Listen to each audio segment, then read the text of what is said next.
feel a constant push and pull in your relationship, an invisible wall that you just can't seem to break through. This struggle with closeness and commitment is a hallmark of what psychologists call an avoidant attachment style. People with this style are often uncomfortable with growing emotionally bonded or close to someone else. They might pull away when things get too close, or even leave a relationship once they start expecting more from you. It's an adaptive protective strategy rooted in a core belief.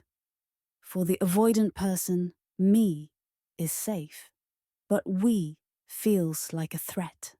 It's an adaptive protective strategy rooted in a core belief. For the avoidant person, me is safe, but we feels like a threat.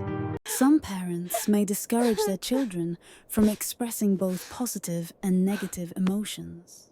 You learn early on that relying on anyone leads to disappointment, and that feelings like sadness or fear serve no purpose because nobody seems to care. In a genius move to protect you, your brain starts to turn off or numb those uncomfortable feelings. The result is that you grow into an adult who doesn't trust people not to hurt you, just like everyone else has in the past. This forces a child to become independent too early, creating a strong need to solve all problems on their own. A key sign of this style is the tendency to suppress your emotions. You learn to bottle things up and deal with everything internally. You might view emotional expression as a weakness and struggle with emotional intimacy. This can mean keeping conversations on a surface level or taking extended periods of me time to create distance. Some may even avoid intimacy within the relationship by seeking intensity outside of the relationship. A strong sense of independence isn't a bad thing, but for avoidance, it's often a defense mechanism. You might even secretly look down on people who depend on others for support. This can manifest as extreme and rigid boundaries, restricting how much time you spend with others or what you share about your life. They can be very secretive about who they are and what they're doing. This attachment style is also associated with being controlling and critical of others. This happens because trauma empowers the mind's inner critical voice, making it easier to see faults in yourself and others.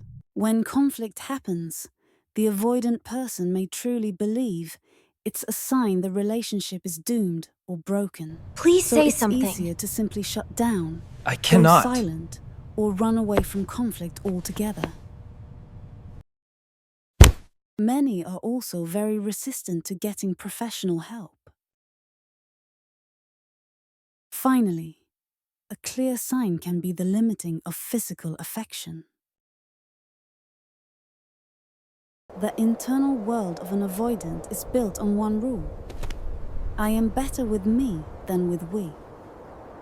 For them, being truly known by a partner can feel hostile in their own body. When their behavior is criticized, they don't hear, "What you did was bad." They hear, "You are bad." This triggers deep feelings of shame, which come out as defensiveness and dismissal. It's all part of that protective strategy that says, maybe if you don't know me, you can't hurt me. But the trauma of the past isn't your fault. But healing from it is your responsibility. The good news is, healing is possible.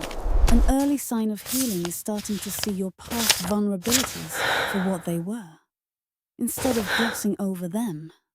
Another key sign is when you start to see your emotional and bodily sensations as valuable data that is worth considering.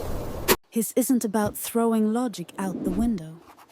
It's about having more data to make conscious, healthier choices.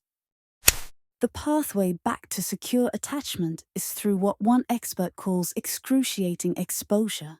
This means systematically going slow and exposing go little here for pieces dinner. of what you want, need, and what your boundaries are. All risk conflict, only to discover that expressing yourself doesn't have to mean the relationship is doomed. Healing also means you can recognize other people's pain as valid, even if you don't agree with the reasoning behind it. Your worldview starts to shift from "I'm okay, you're not okay" toward a more secure belief that I'm okay and you're okay. For couples, this means you have to stop fighting in destructive ways. It's a choice that simply isn't working. I felt like we Instead, could have done better you together. practice I introducing know, but safe honesty, I think where we you did the can best we share could. feelings without accusation, and your I think we did partner the best we practices could. listening without judgment. Learning to take accountability and repair after a disagreement is absolutely vital for your relationship to survive. This process can take time, but it doesn't have to take years or decades. It requires courage and intentionality. Because the ultimate pain of the avoidance strategy is never being known by anybody. And the ultimate reward of healing is connection.